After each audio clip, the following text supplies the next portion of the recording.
صبح سے لے کر، یعنی آپ کو نہ کھانا ہے نہ پینا ہے نہ آپ نے کوئی اور کام کرنا ہے. اور کل شکایت ہوئی کہ آپ نے کیوں نہیں یہاں کھڑے ہو کر بتایا، لیکن اتنا ایگزاسٹ ہو گئے تھے کہ جان ہی نہیں تھی کہ ہم آپ کے پاس کھڑے ہو کر اور کوئی آپ کو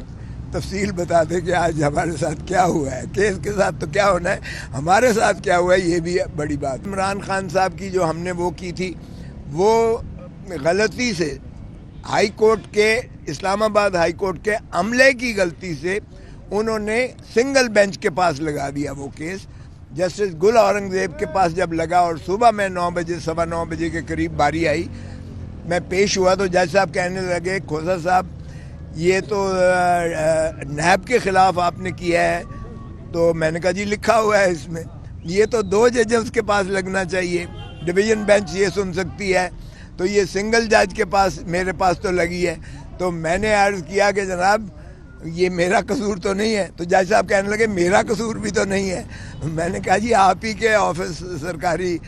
دفاتر کا قصور ہے، اور اس لیے کسی بھی سرکاری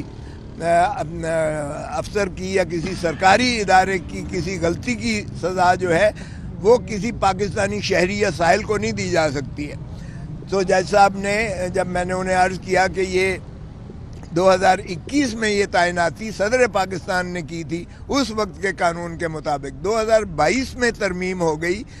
اور اس میں فیڈرل گورنمنٹ، وفاقی حکومت تعینات کر سکتی تھی نیب کے جج کو، اور وہ بھی چیف جسٹس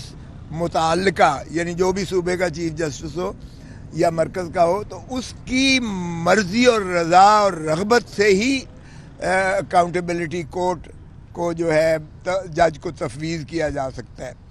اور پھر وہ سرونگ سیشن جج ہونا چاہیے، ڈسٹرکٹ اینڈ سیشن جج سرونگ ہونا چاہیے، ریٹائرڈ بھی نہیں ہو سکتا ہے اور ڈیپوٹیشنسٹ بھی نہیں ہو سکتا ہے. تو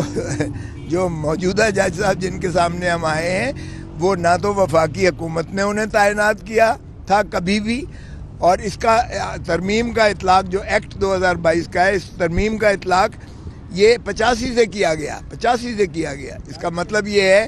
کہ 2022 سے لے کر آج تک جو بھی جج صاحب کیس سنتے رہے ہیں وہ بلا اختیار و بدون جو ہے کسی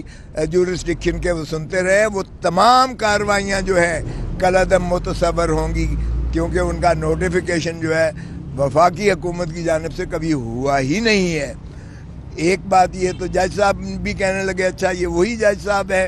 ہائی کورٹ کے کہنے لگے. میں نے کہا جی ماشاءاللہ وہی جج صاحب ہے جنہوں نے نواز شریف کا کیس بھی سنا، جنہوں نے آصف علی زرداری صاحب کا بھی کیس سنا، یوسف رضا گیلانی صاحب کا بھی کیس سنا، اور اب ماشاءاللہ عمران خان صاحب کا بھی کیس سن رہے ہیں.